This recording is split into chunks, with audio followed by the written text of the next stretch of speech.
爱情鸟骗了多少人？鸳鸯年年换对象，根本不遵守一夫一妻制，而一夫一妻制的天鹅孩子未必是亲生的。这两种私生活极其混乱的鸟，居然长期被人当成爱情的象征。那世界上还有什么鸟能代表爱情？这里是万物灵，欢迎关注熊探长，带你探索有灵万物。鸳鸯是一种小型游禽，体长大约有44.5厘米，在鸦科鸟类中属于体型较小的一种。在通常的印象里，鸳鸯长得很漂亮，身上的羽毛五彩斑斓，还有漂亮的红嘴巴的羽冠。有些鸳鸯形象的装饰图案里，就是两只同样漂亮的鸳鸯凑在一起。然而真实情况是，这些漂亮的鸳鸯都是雄性，雌性鸳鸯外表很普通，身上大部分是灰褐色羽毛，带着零星的斑点花纹，也没有雄鸟那样的金属光泽，只有眼睛周围和雄鸟一样有白色眼线。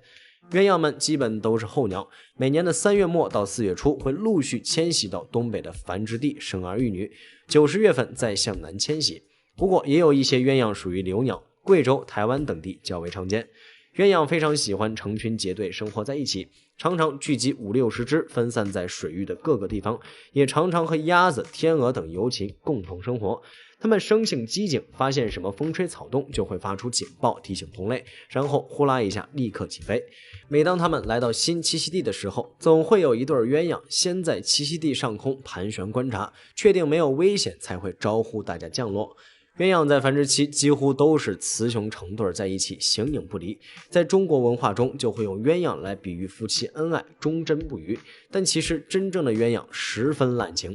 鸳鸯只在繁殖期是恩爱的夫妻，繁殖期一过就各自奔天涯了。在成功交配之后，雄性鸳鸯拍拍翅膀转身游走，雌性鸳鸯会独自产卵孵化，照顾雏鸟，直到离开繁殖地。等到来年新的繁殖期，鸳鸯们回到繁殖地，雄性鸳鸯会再次向别的雌性求偶，继续进行繁殖。古人之所以认为鸳鸯是爱情鸟，就是因为经常看到它们出双入对的。但其实鸳鸯年年都是新夫妻。至于非繁殖期的时候，不管雌雄鸳鸯都更喜欢和同性一起活动。比翼双飞的天鹅在东西方都代表着爱情，但其实它们真不是什么忠贞的动物。天鹅也是鸦科的大型游禽，通体洁白，就像是鸟中天使，脖子非常长，甚至可以超过体长。它们主要栖息在大型湖泊或沼泽地带，必须是水生植物非常丰富的地方，这样才方便它们在繁殖的时候隐藏。到了冬天，开阔的湖泊往往会结冰，这时候天鹅就会转移到芦苇和蒲草比较多的水塘，或者河湾等不上冻的地方生活，偶尔也会出现在农田里。天鹅和鸳鸯一样，基本上都是群居型候鸟，每年3-4月份飞到北方生儿育女，10月之后又集体带着长大的孩子迁徙到南方。只是天鹅的飞行能力比鸳鸯强了太多，飞行高度极限9000米左右，是飞行高度最高的鸟类之一。一般来说，天鹅也都是成对出现的，在求偶的时候会头靠着头，也会夫妻相对一起跳舞，基本不会分开太远。和鸳鸯相比，天鹅的确有终生制的配偶，它们对后代也非常的负责。雌天鹅在孵化小天鹅的时候，雄天鹅会在它们的附近保护它们。如果遇到狐狸、蛇等会偷蛋的动物，雄天鹅就会为了妻儿跟天敌拼命。在很多终生配偶制的鸟类当中，一方如果先去世，另一只鸟会非常伤心，哀叫很久，甚至会孤独终老。天鹅也是如此。但是这种情况也有例外，澳大利亚的科学家曾经对天鹅做过一项追踪调查，他们连续好几年追踪同一对天鹅，惊奇地发现雄性天鹅在夜里经常会出去偷腥，偷偷约见其他雌性天鹅。当然，雌性天鹅也是同样的操作，似乎这在天鹅当中并不是什么不得了的事情。于是科学家们进一步研究发现，在天鹅的后代当中，大约有1/6的小天鹅都不是亲生的，而是雌天鹅跟别家丈夫偷腥生下的。鸳鸯和天鹅这两种著名的爱情鸟，其实对爱情完全不够忠贞。那世上还有真正的爱情鸟吗？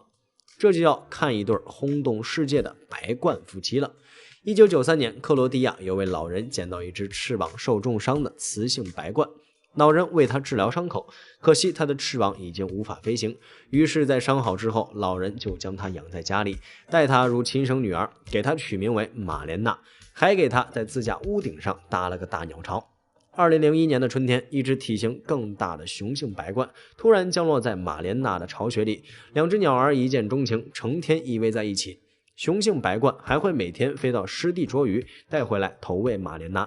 老人看到这一幕非常开心，给女婿起名叫克莱佩坦，昵称阿克。但仅仅几个月后，阿克突然在8月的某一天不告而别。老人也不知道发生了什么，但他明显看出玛莲娜变得郁郁寡欢，连平日最爱吃的鱼也不吃了，日渐消瘦，每天站在屋顶上痴痴看着远方。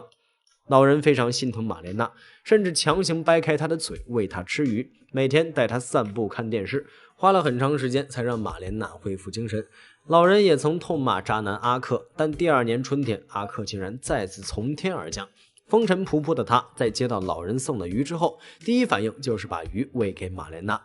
不大的小镇很快就被这对白鹳夫妻所感动，继而吸引来了更多人。大家这才知道，去年阿克的不告而别的原因是白鹳本来就需要每年迁徙，而阿克因为舍不得玛莲娜，成了族群中最后一只飞向南方的鸟。第2年春天，阿克从过冬的非洲离开，日夜兼程飞越16000公里，第一个赶回克罗地亚，回到玛莲娜身边。从这以后，一直到2016年，阿克每年还是最后一个离开，第一个回来。10几年里，和玛莲娜共同养育了66只小鸟。但2017年的春天，阿克却失约了。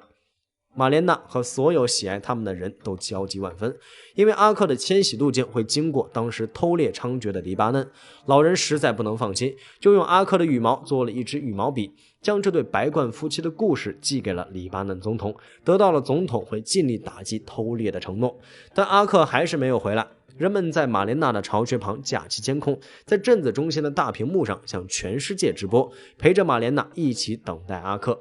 终于4月21日这天，屏幕里的玛莲娜突然扑扇起自己不能飞行的翅膀，下一刻阿克从天而降，他满身灰尘，身形消瘦，但还是第一时间和玛莲娜依偎在一起。